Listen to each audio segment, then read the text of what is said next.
आपली भूमिका स्पष्ट केलेली आहे. विरोध केलेला आहे, आम्हाला न पटणार आहे. जरी आम्ही युतीत असतो तरी आम्ही विरोध केला असता. खरी गद्दारी भाजप करताय, मुस्लिम समुदायाच्या बाजूने बोलतायत. त्यांनी हिंदुत्व सोडलेलं असं ते म्हणतात. कालचा दिवस अतिशय दुर्दैवी होता आणि काल उबाटाने वक्फ बोर्डाच्या बिलाला विरोध केला. त्यामुळे त्यांचा बेगडी हिंदुत्व आणि बाळासाहेबांचे विचार, खऱ्या अर्थाने हिंदुत्व आणि बाळासाहेबांचे विचार कायमचे त्यांनी सोडलं, हे शिक्कामोर्तब झालेलं आहे. खरं म्हणजे त्यांच्या वक्फ बोर्डाला केलेला विरोध, त्यांच्यासोबत असलेले बाळासाहेबांचे अजूनही ज्यांच्या मनात विचार आहेत त्या सहकाऱ्यांना देखील मान खाली घालण्यासारखं कृत्य काल झालं.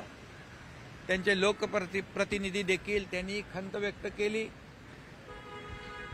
आणि कालचा दिवस हा खऱ्या अर्थाने उबाटासाठी दुर्दैवी होता.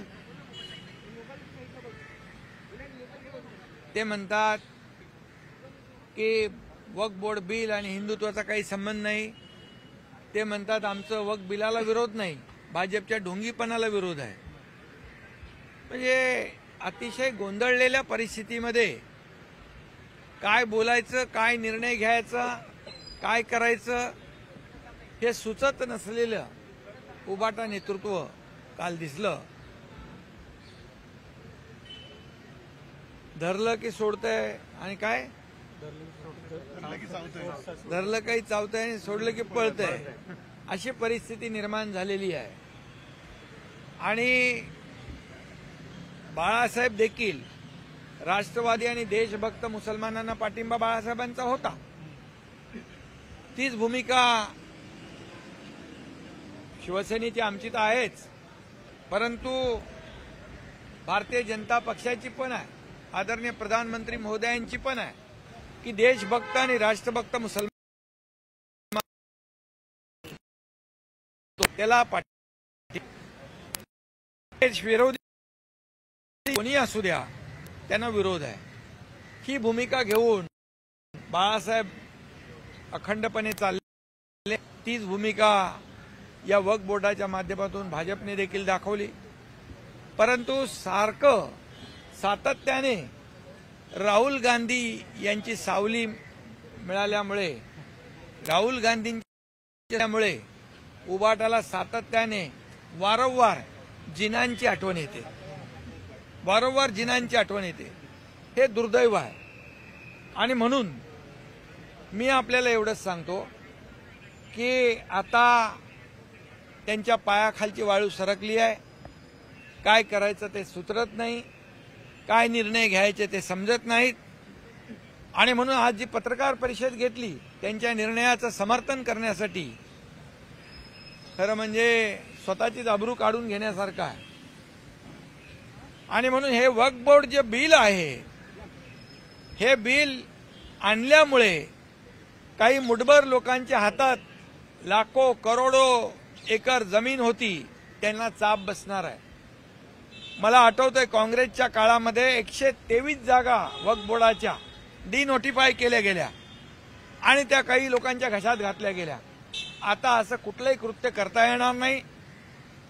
आदरणीय प्रधानमंत्री मोदीजींच्या या वक्फ बोर्डाच्या निर्णयामुळे या अशा मुठभर लोकांना चाप बसेल, निर्बंध बसेल आणि ही जी वक्फची जी प्रॉपर्टी आहे, ही प्रॉपर्टी यामध्ये शाळा होतील, कॉलेज होतील, हॉस्पिटल होतील, महिलांना, मुलांना, विद्यार्थ्यांना मुख्य प्रवाहामध्ये येण्याची संधी मिळेल. त्यामुळे मुस्लिम लोकांनी देखील याचं स्वागत केलेलं आहे.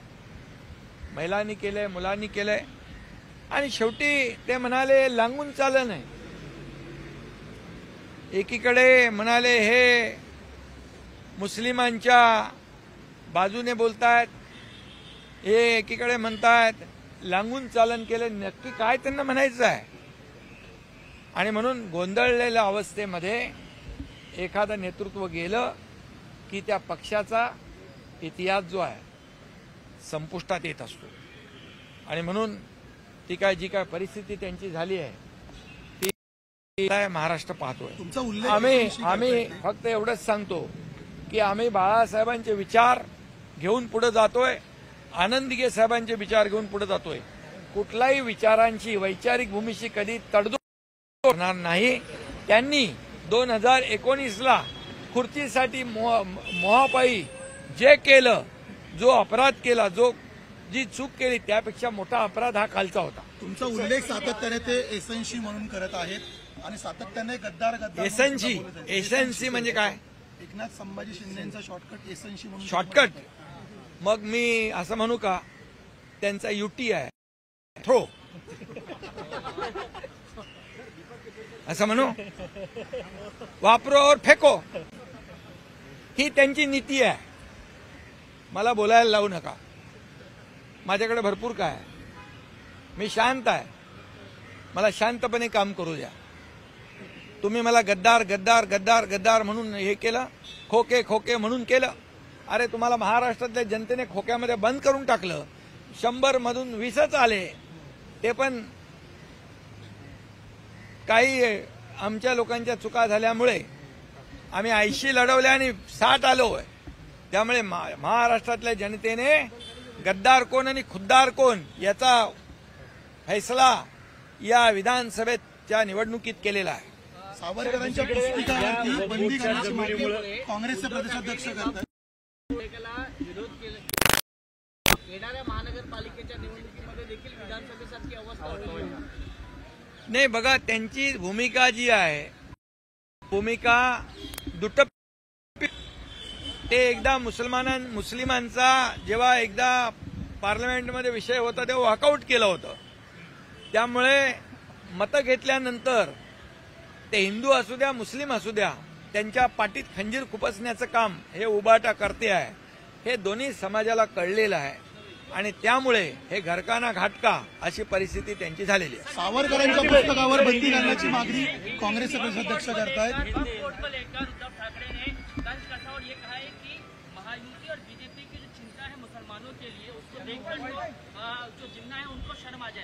नहीं, ये तो अभी मैं बताऊंगा कि वक्फ बोर्ड के लिए वक्फ बोर्ड के विरोध में निर्णय लेकर उबाटा ने असली चेहरा दिखा दिया है. अभी उनकी दुटप्पी भूमिका जाहिर हुई है और उन्होंने हिंदुत्व पूरी तरह छोड़ दिया है. बाळासाहेब ठाकरे जी के विचार पूरी तरह छोड़ दिया है. इस पर उन्होंने कल शिक्कामोर्तब किया है. ये बहुत ही दुर्भाग्यपूर्ण है. और जब उन्होंने 2019 में खुद के स्वार्थ के लिए बाळासाहेब ठाकरे जी के विचार और हिंदुत्व को त्याग देकर सरकार बनाया था कांग्रेस के साथ, उससे बड़ा अपराध ये कल उन्होंने किया है. उससे बड़ा गुनाह कल किया है. इसके वजह से उनके साथ जो रहते हैं आज भी उनकी गर्दन शर्मिंदगी से झुक गई है. और अभी मैं इतना ही कहूंगा कि ये वक्फ बोर्ड जो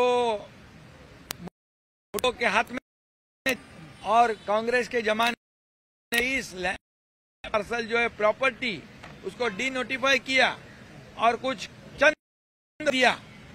और अभी मोदी जी ने जो ये वक्फ बोर्ड का बिल लाया है, ये चंद लोगों की दादागिरी नहीं चलेगी.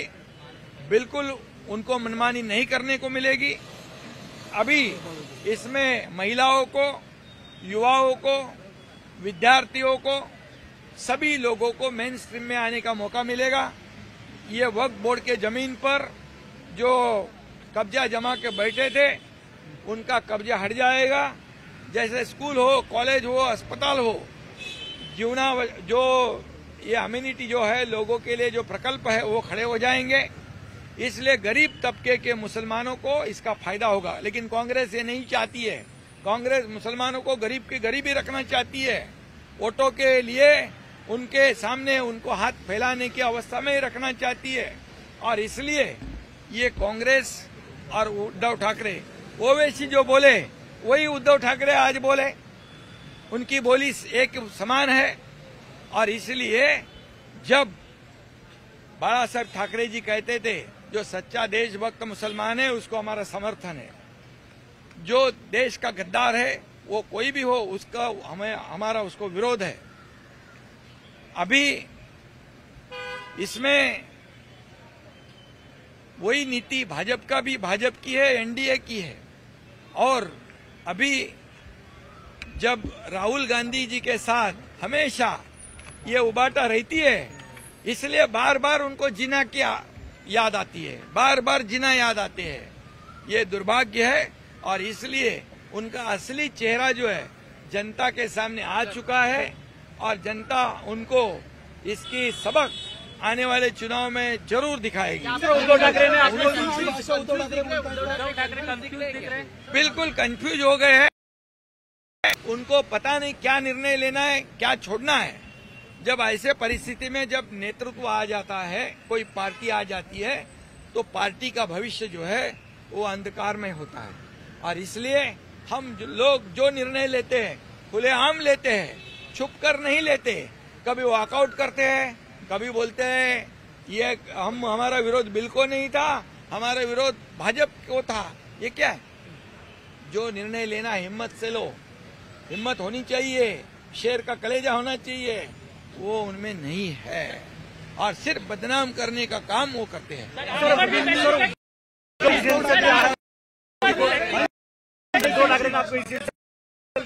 क्या कहा? इसेंशियल क्या है? एसेंसी देखिए, मेरे ऊपर तो पिछले 2.5 साल से 3 साल से टिप्पणी कर ही रहे। मैं ये टिप्पणी का आरोप का उत्तर आरोप से नहीं दूंगा, मैं काम से दूंगा। अगर उन्होंने मुझे एसेंसी कहा तो वो शॉर्ट फॉर्म है नाम का।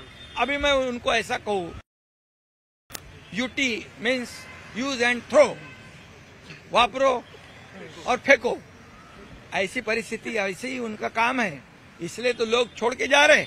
उसका आत्मचिंतन करो, आत्म परीक्षण करो। भाई मराठी भाषा बोलते